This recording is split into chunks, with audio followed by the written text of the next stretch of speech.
Hello, viewers. You're welcome to Moment with PJ. My name is Udojugo Kenny-Homa. I'll be your host for today's episode. And today we'll be looking at navigating cultural differences in a multicultural families. And multicultural differences in a family can be very complex and very delicate, where managing and understanding various cultural backgrounds and beliefs becomes an issue.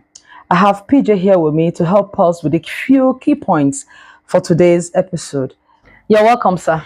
Thank you for having me. Sir, these cultural issues in the families, you see families having differences in ethnicities, their traditions, beliefs, religions, and values. Treating it has become an issue. So I would like you to help our viewers with these key points that I want to bring out, as in through the questions, to be able to enlighten them on this particular issue. You're welcome, sir. Thank you. Now, sir, how can families navigate cultural differences in a way that respects everyone's value and traditions? Okay, so let us start by making it clear. Okay. Generations past, marriage was within a people with the same culture, the same worldview, and to a large extent, religion. That dynamism is no longer there. We are now into an era where cultural backgrounds have been broken. Religious limitations have been lifted. And so we now have marriages built on diverse cultures, diverse belief, diverse religions, orientation, really a lot. Yes. All right. In fact, and in the next few years, more are going to come out. All right. And so what we knew as marriage those days had been destroyed. Gone are those days will tell you you can't marry here. No. Today, you don't just marry within Nigeria alone. Some people now marry even cross-cultural, cross-continental. Yes. And so, as beautiful as it is, because it actually makes the world indeed a globalized place, all right, where we now interact with various cultures and people. It comes with its own challenges. Because I have my upbringing, I had my worldview, I have my perspective, I have my cultures. And if you know that culture is the way people live. And so you don't expect me to come into a marriage and throw away my culture. So there is absolutely no way it will cause one or two infractions in a marriage. Yes. So how do we navigate it? That's your question. Yes. One, we must appreciate that every culture is unique. There is no culture that supersedes another. Every culture is unique. This, your spouse, is a product of a culture. If she's so beautifully made in character and in facial expression, to be your wife is a function of her upbringing and growth process. And so you must appreciate the culture in which he or she came from. So we must acknowledge the fact that no two cultures are the same. And each culture is unique. In fact, it even makes the home sweeter. All right? When you bring your culture in to play in an area, and I bring my culture to play in the same area, we look at it from the perspective. It makes family fun. But of course, some persons with low mindset, we want to impose their cultures on the other. All right. For example, there are cultures where the men are not permitted to enter the kitchen. All right. Okay. And when you're married to a lady who came from a background where these things are shared, become a problem. So there is that need for understanding of its uniqueness. Then there's also the need for acceptance, because marriage in itself is acceptance. I'm not just accepting my spouse, I'm accepting everything she represents. Of course. All right. Now, so individually, we grew and come together to form a whole common family. Now, when we come together as a family, we can now decide what culture is going to define our home. Now, that takes to the third one. The first one, I said, no two cultures are the same. Every culture is unique. Number two, you must appreciate the diversities in our cultures. individually. Okay. But coming to form a family as man and wife, Okay. our family must be defined by a culture, not my culture, not your culture, but the culture we both agreed, which is going to be a marry of what you believe and what I believe. Because every family must be built on cultures and value. Okay. I shouldn't impose mine on yours, and it's vice versa. And if our family must run by a value and a culture, then you and I must sit down and carve out for ourselves the family we want to build and the culture in which our children must run with. So we must sit down and discuss what is it we want out of life. Oh, wow. That's a good one. Thank you very much, sir. Yeah. Okay, now, having said that, can you give us some strategies for communication effectively for this cultural the boundaries? Okay, you see, communication for me is key, and communication is very, very vast. I tell people communication is not about talking. Communication is the ability for me to sell my ideas to you, with you buying my ideas, knowing the things I intended to say. Now, because I have this understanding that no two cultures are the same, and the cultures are dynamic, and cultures are unique. One, I must be able to permit you to communicate your culture in a chosen field. For example, how do you want to raise our children? Some persons believe their children are better raised by their grandparents, so that traditions be not lost. That's what you believe. What if I don't believe in that? There must be communication. So we must communicate about strategic points, especially the one that can become a problem in the future. So in the marriage, we must identify gray areas in the area of upbringing, gray areas in the area of finance, areas like religious or spiritual beliefs. These are things that must be communicated, and so we must sit down and talk about it. And please, our viewers must know this. These communications ought to have taken place before we sign the notes. It's not everything, actually, I feel that will be discussed before signing the note. No, Jay. No. A lot of things to disagree.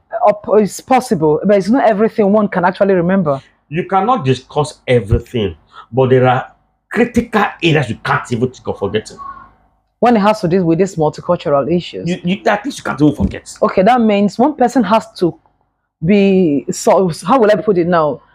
Be ready to be patient for one to be able to impose on the other. No, don't forget, in this program, we are trying to let our people know that marriage does not destroy the individuality of a person. I understand that part. All right? Yes. Nobody is imposing. Okay. Number one, have an understanding that PJ's cultural upbringing is unique to him. PJ should have this understanding that Queen's culture is also unique to her. I don't intend to diminish your culture and don't expect you to diminish my culture. Okay? We respect ourselves when it comes to our cultural upbringing. This has to come with great understanding. That is why I said, you don't go and marry a child. Marriage is not for children. So I know I should respect you. You know you should respect me. Now, because you and I want to form a home, what should we do? We must look for the meeting point. Because our home must not be a reflection of my own home where I came from alone. Neither should it be yours alone. Okay? The two shall become one. I have left my father, according to the Bible, left our family's tradition and all that. And I'm coming to build oneness with you. So that oneness, we are collapsing our structure to become one. The structure is our belief system. Now, it must be discussed before marriage. It might not be achieved before marriage, but we know that we are going somewhere. The process must have started while we begin our marital plans. And so in the marriage, we are working towards a unified goal. What is it? To create a unanimous culture where the Jacobs, in this case, can be identified with. Okay. Now, the danger of this is this. When the family does not have a unified culture and pattern, our offspring are left to confusion. They want a part want to be like daddy, another part want to be like mommy. At the end of the day, at our old age, we will realize one of our children is for the mommy, another is for the dad. Wow. Which is not the essence of a family. So the conversation is important, and we'll be working on it in the marriage, okay, before even the children start coming. Thank you very much, sir, for that explanation. You're welcome. Okay. How can families balance cultural differences with the need for unity and togetherness? Good. We must place priority on unity. All right. Culture defines our way of living, but when there is no unity, there is no culture. So there are things that we must prioritize. One, we must prioritize our togetherness. We must prioritize our joy.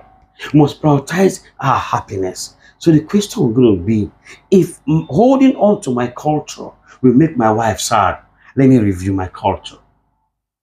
So if I think in this manner, and my spouse think in the same manner, you realize that we'll be making sacrifices needed to ensure that there is unity.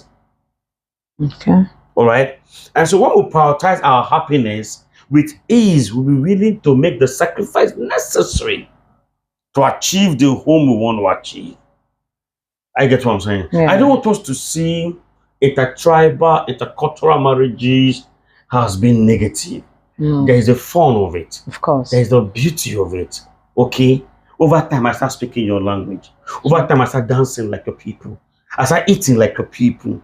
It even makes me, as a man, to be complete. Okay? I'm born from the East and not at like the West. So it has its beautiful side. Yes. But of course, it must be intentional. It doesn't just happen. Yes. It makes our children complete. Wow. That's the truth. You are from the north, I'm from the south. I will have an offspring that is not south. Do you understand? So it makes our offspring complete and even place for a better tomorrow. But we, the parent that is starting this culture, must be intentional about it. We must be able to go through the sacrifice necessary to ensure we have the peace in the home so we can nurture what it is we want to build. Wow. It's a very good one. Thank you very much, sir. Think about it, maybe you should. Yes, I'm thinking about it as you're saying it. You're very, very correct. It is. Thank you very much, sir. You're welcome. Now, what are some common cultural differences that can arise in multicultural families? Okay, number one is addressing. Okay, like we say, culture defines the way of the people. There is the way your people dress. There is the way my people dress. Yeah. Number two is a form of greeting. Yes. In some cultures, in Nigeria, for example, you must prostrate to the floor. A Yoruba man. An elderly man. The Yorubas. Yes. Wonderful, sweet culture. Showing absolute respect for the elders. Why in some cultures, they just bow their head? Yes. In some cultures, they squat on their knees. The north. All right?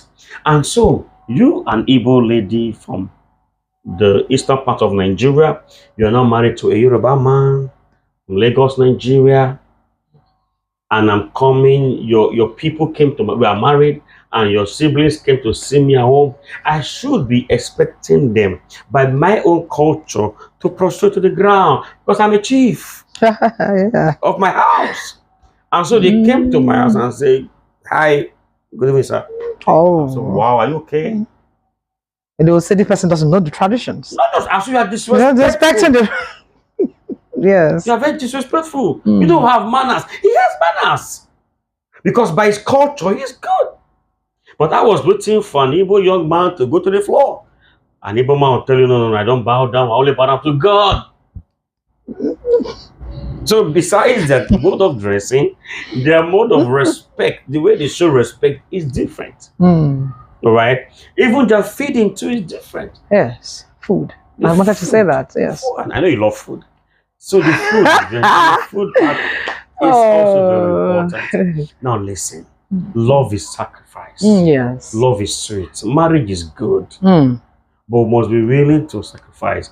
A little to the left, a little to the right. Okay. Wow. So when I understand that as an Igbo lady, you can't prostrate. I don't expect it from you. And when I see your siblings put their hands on their shoulder and said, "In-law, I greet you, sir," I shouldn't feel bad. Okay, what if the person you're married to understands that, and the families doesn't understand that? So what happens in that scenario? Unfortunately, in Africa, for example, when you're married to a man, you are married to everybody in his house. In his family, of course. As in when they come around is what I mean. Yes. And expecting you to bow, and it's not in you. You are correct. When they come around and they see you just hi to you, say, "Hello, Jebe." That is, what is this? Yeah. Are you okay? Don't tell me your wife don't respect you. Okay? With time, they are going to understand that this is how my family with time wants to run its own culture. So the man will now tell the family, "I'm married to an able lady from the eastern part of Nigeria whose culture and ways of greeting is ABC. And so I appreciate her for that. So when I'm within my people, I expect to greet them with my own way." Do you understand? So the man is going to explain to his family the cultural differences. And of course, there is the beauty of diversities in our culture. So that means the family should be able to have that patience for that. There is to be able to blend for patience. For the family. There's not really patience and understanding. With patience as well. With you because of their brother. If you say patient, it means you are going to be blending with time to be acting like a Yoruba person. No, it's not patience.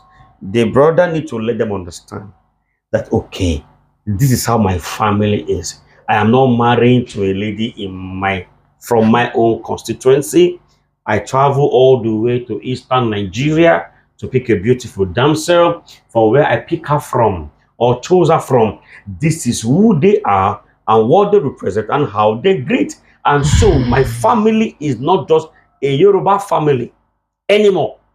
I am running a cross-cultural family that has a Yoruba husband and an Igbo wife. So it's an understanding on their part. You cannot change.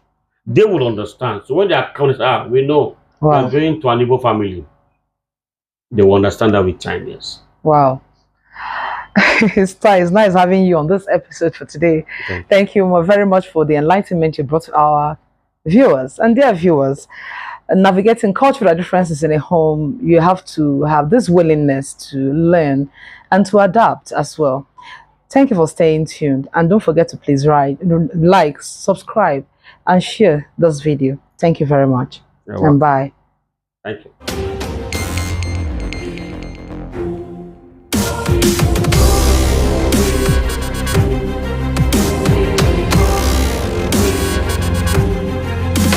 Shalom, greeting in Jesus' precious name. Amen.